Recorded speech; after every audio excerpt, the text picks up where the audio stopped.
एक गांव में एक बूढ़ा चोर रहता था। उसे अपने बेटे को भी चोरी की विद्या सिखाकर चोरी में निपुण कर दिया। अब बेटा चोरी करता और दोनों बाप बेटे आराम से जीवन बिताते। बूढ़े चोर की बेटे को सख्त हिदायत दी कि किसी साधु संत की बातों में नहीं आना। एक दिन चोर के बेटे ने सोचा, क्यों ना राजा के महल में ही हाथ साफ कर दिया जाए, और वह महल की ओर बढ़ गया। थोड़ी दूरी पर उसने देखा कि एक बहुत बड़े महात्मा का प्रवचन चल रहा है। पिताजी ने मना किया है, ये सोचकर वह कानों में उंगली डालकर वहाँ से भागने लगा। भागते भागते जैसे ही वह भीड़ के निकट पहुँचा, एक पत्थर से टकराकर नीचे गिर गया। तभी महात्मा जी की आवाज़ उनके कानों में पड़ी, कभी झूठ नहीं बोलना चाहिए। जिसका नमक खाओ उसका कभी बुरा मत सोचो। जो ऐसा करता है उसको ईश्वर सदैव सुखी बनाए रखता है।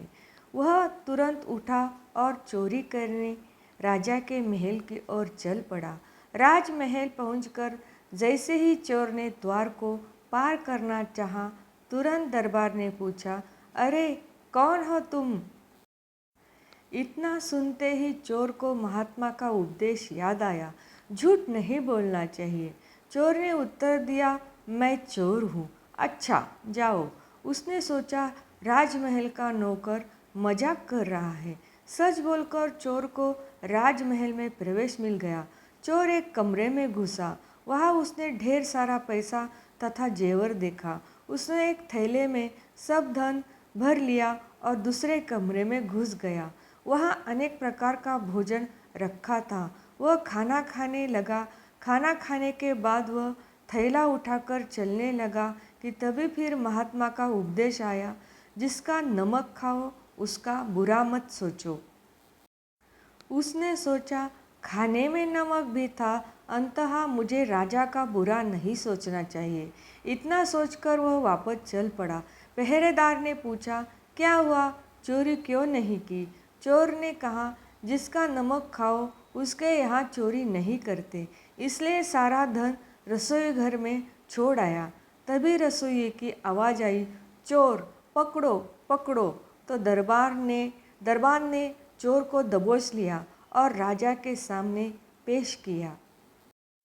पूछने पर राजा के सामने चोर ने कहा कि मैंने तो सत्य कहा महाराज कि मैं चोर हूँ, किंतु मैंने आपका भोजन खा लिया और जिसका नमक खाते हैं वह चोरी नहीं की जाती। अंततः मैं धन छोड़कर भाग रहा था। चोर के उत्तर से राजा बहुत प्रसन्न हुआ और उसे अपने यहाँ नौकरी दे दी। राजमहल से घर जाकर चोर ने अपने पिता से कहा, देखिए पिताजी, महात्मा की बात मानने के कारण ही आज मुझे दरबार में नौकरी मिली। महात्माओं के प्रवचन से सभी का कल्याण होता है। तो दोस्तों, ये थी आज की कहानी, मॉरल स्टोरी, जो आपको कैसी लगी?